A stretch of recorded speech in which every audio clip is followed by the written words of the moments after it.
Hi, my name is Christian, My name's Kelsey. and today we're going to be talking about The Shine, directed by Stanley Kubrick. So, first, we're going to analyze the characters. So, starting with Danny, we felt like his purpose of the film was to symbolize innocence and he has the shine and he can see everything. And we thought maybe, in perspective with the relationship, he's the kid who's seeing everything that's happening between his parents and the abuse and the domestic issues with the family.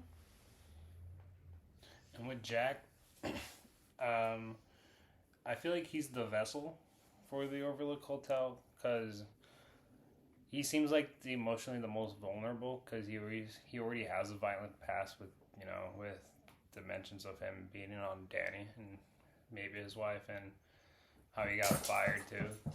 So I think he represents just the perfect vessel of evil for the Overlook Hotel to take over, and that's why I think we don't see really much of a physical presence of evil. It's mostly through you see it through the eyes of Daniel or Jack. And then with Wendy, she kind of is just representing a woman who's stuck in a abusive relationship and presenting to the world as if everything's normal, but then once they're stuck in the Overlook Hotel, we can really see their issues and distrust coming out.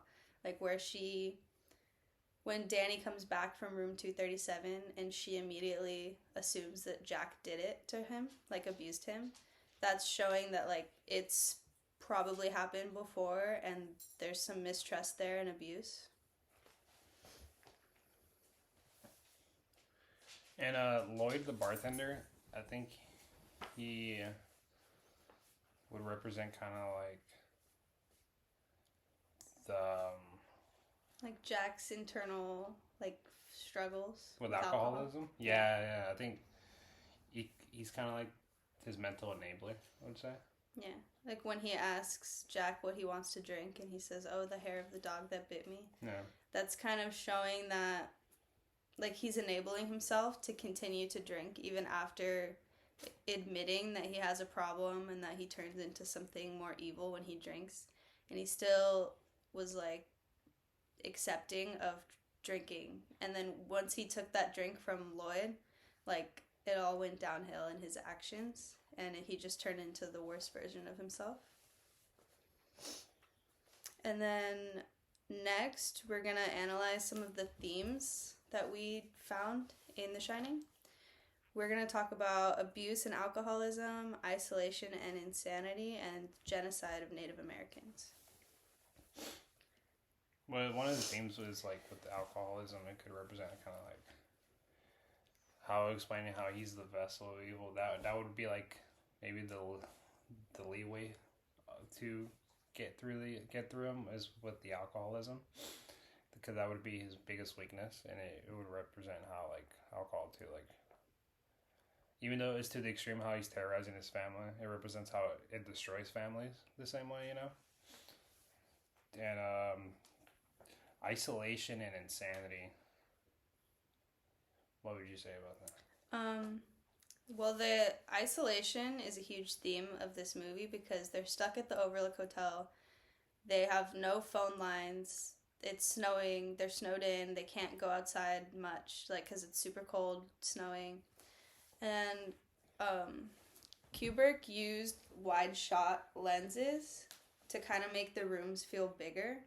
So then in each scene, it seems like they're smaller.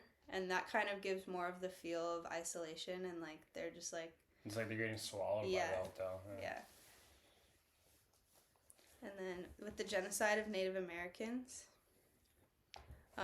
they talk about it a lot in the movie in the beginning, how the hotel was built on a Native American burial ground. And then throughout the movie, you see small symbols, when they're in the pantry, the food pantry, there's a Native American head on the flower in the background. And then, the decor of the hotel lobby had a bunch of Native American designs. And then when Dick Hallorann came back to try and warn them of, what was about to happen in the hotel, and he was murdered by Jack right in front of the Native American like mural in the lobby, and that could be like symbolism as like a sacrifice to the Native American burial grounds. With cinematography, one thing I did notice about the movie is that like it felt very the way the camera was set up and the color palette and everything, it just felt very real. If it didn't feel like a movie to me sometimes, like you felt like you were just watching as like a fly on the wall.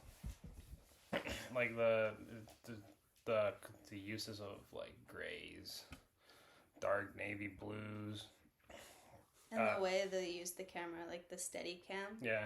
Like in the scene where the camera's following Danny on the tricycle down the hotel hallways, you feel like you're actually following him because it's so far behind him and it's like steady as if you're walking behind him. And like even taking the turns, it does it so smooth that you feel like you're there. And it's one of the most colorful shots too of the movie too, because the carpet, the red is so bright, the oranges pop out more. And I feel like it adds a lot, because then I feel like when you see a lot of red in the movie, it seems like a lot of bad stuff could happen too. Mm-hmm. It's always like the part of when the catalyst of what's about to. Yeah. And then there was another cool shot when Jack's looking at the model of the maze, like on the table in front of him. He's looking over it, and then the camera pans over the top, and you see like two little dots in it that are like Danny and Wendy. So that kind of symbolized Jack like peering over them with power and control, and like he's watching what they're doing and trying to like, you know, like trying to follow them through the maze basically. Yeah. It's like he's always hovering over their head. Yeah. But the editing too, one of my favorite things about the movie, like with horror films, there's always a lot of jump scares that always catch you by surprise. But what I loved about this movie, especially ever since I first saw it, was every time something bad was going to happen, it feels like they told you with the reaction of the characters. Like Danny always had the face every time something bad would happen, and Wendy too.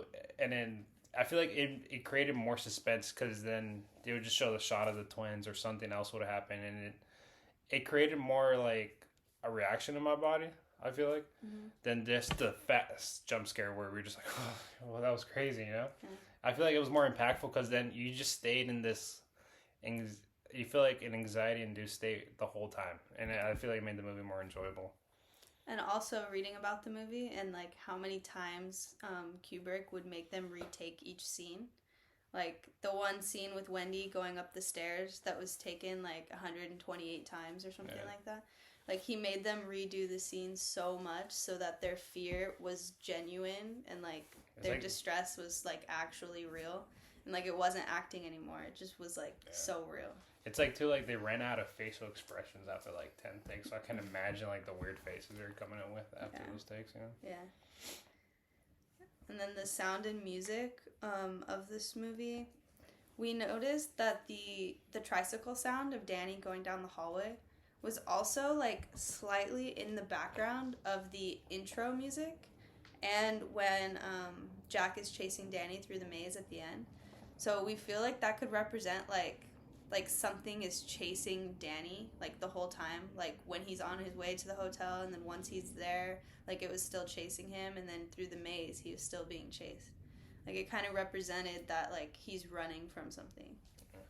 And the use of music, it was a lot of sounds, I felt, and added a lot to the gravity of certain scenes, you know, because I don't know, it kind of reminded me a little bit, not too much, because like that movie barely had any music. Was like No Country for Old Men, I think, where like they barely used any music. And this they would use music, but I feel like they placed it really perfectly. So then there would be a lot of silent moments, and when the music was used, it was more impactful. Mm-hmm. And then another thing we noticed is that last picture at the end where it shows Jack at the 1921 ball, like with him in the middle. Like that's showing that this whole thing is a cycle. Like whichever family comes in, like the father figure of the family, like somewhat they're going to find a way into his like subconscious, and like the powers of the Overlook Hotel, like the ghosts, are gonna kind of expose whatever darkness the family has, and it's like a cycle. It keeps ending up the same way.